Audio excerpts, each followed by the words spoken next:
मंच पर हमारे साथ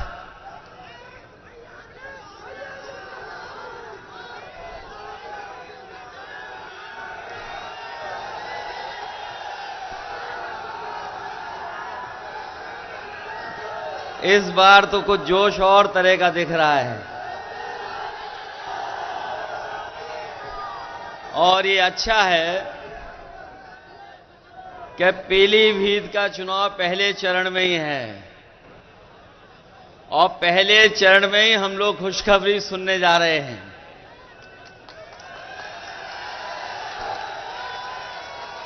मैं सबसे पहले इस विधानसभा और पूरे पीलीभीत से आए हुए अपने सभी कार्यकर्ताओं का बहुत बहुत धन्यवाद और आभार प्रकट करता हूं। ये पहले चरण का चुनाव होने जा रहा है। पीलीभीत में बड़े बड़े नेता आ चुके हैं। देश के बड़े बड़े नेता आकर के अपनी बात कह चुके हैं और लखनऊ वाले तो और घबराए हुए हैं। पीलीभीत का नाम सुनते ही उनका चेहरा पीला हो जा रहा है।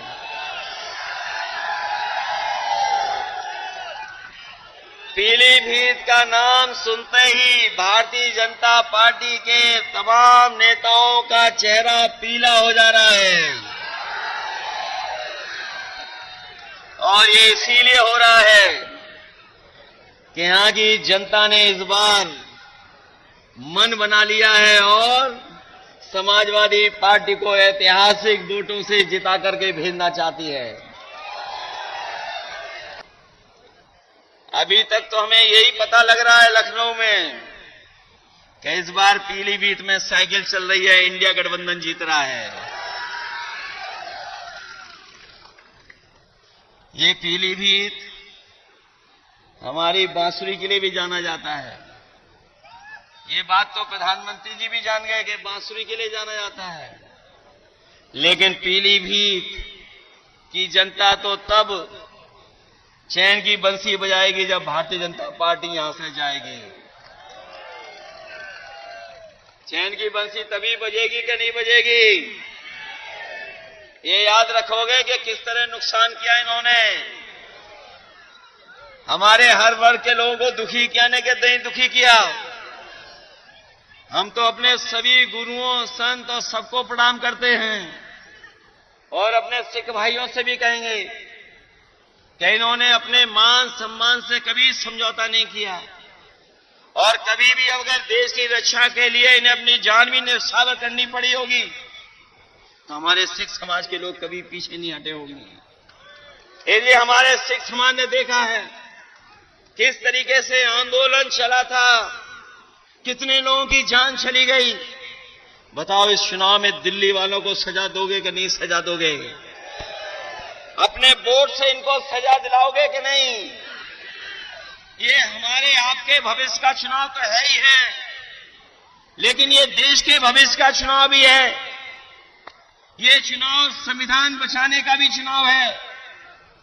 ये चुनाव हमारा लोकतंत्र बचाने का भी चुनाव है और ये चुनाव हमारे आपके भाईचारा की जो मोहब्बत का और प्रेम से हम लोग रहते आए हैं, जो हमारे भारत की पहचान है, हमारी संस्कृति की पहचान है, उसको बचाने का भी चुनाव है। इसलिए चुनाव आप अपना चुनाव समझ करके और आने वाली पीढ़ी के भविष्य का भी चुनाव है। सोचो अगर संविधान को खतरा हो जाएगा तो बताओ हमारे अधिकार छीने जाएंगे कि नहीं छीने जाएंगे? जो अधिकार हमें मिले लड़ करके देश की आजादी दिलाने के लिए इस देश के लोग एक हो गए थे, तब देश की आजादी मिली थी। आज फिर हमें एक बार अपने संविधान और लोकतंत्र को बचाने के लिए लड़ना पड़ेगा। बताओ आप लड़ोगे कि नहीं लड़ोगे? ये लड़ाई कोई छोटी लड़ाई नहीं है। बताओ हमारे किसान भाइयों, एमएसपी के लिए लगभग 1000 किसानों की जान गई कि नहीं गई? बताओ आप। दिल्ली में जब 3 काले कानून हटने थे, एमएसपी को को कानूनी अधिकार मिल जाए। 1000 किसानों ने की लगभग जान गई कि नहीं गई? तो बताओ, हम समाजवादी लोगों ने और इंडिया गठबंधन ने कहा है कि सरकार बनेगी तो एमएसपी के लिए कानून बना करके अपने किसानों को एमएसपी फसलों की दिलाने का काम करेंगे।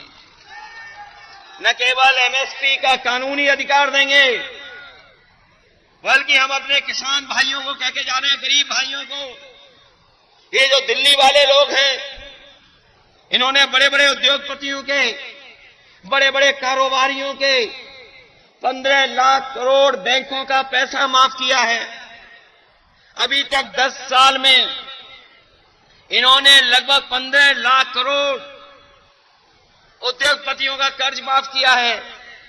और ऐसा भी देखने को मिला है कि जिन व्यापारियों ने कर्ज लिया, जो कर्ज नहीं दे पाए, उनको माफ कर दिया इन्होंने और दोबारा बैंक से उन्हें कर्ज दिलवा दिया।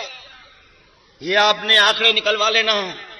और बहुत सारे लोग, बहुत सारे उद्योगपति वो भी हैं जो कर्ज में डूबे थे, कर्ज उनका माफ करके बीजेपी ने बचाया और बाद में उन्हीं उद्योगपतियों से इलेक्ट्रल बॉन्ड ले लिए। बताओ, इलेक्ट्रल बॉन्ड लेने वालों का कर्ज माफ हुआ कि नहीं हुआ? आपको तो पता होगा, देश में सबसे ज्यादा वसूलने का काम अगर किसी पॉलिटिकल पार्टी ने किया तो बीजेपी ने किया कि नहीं किया?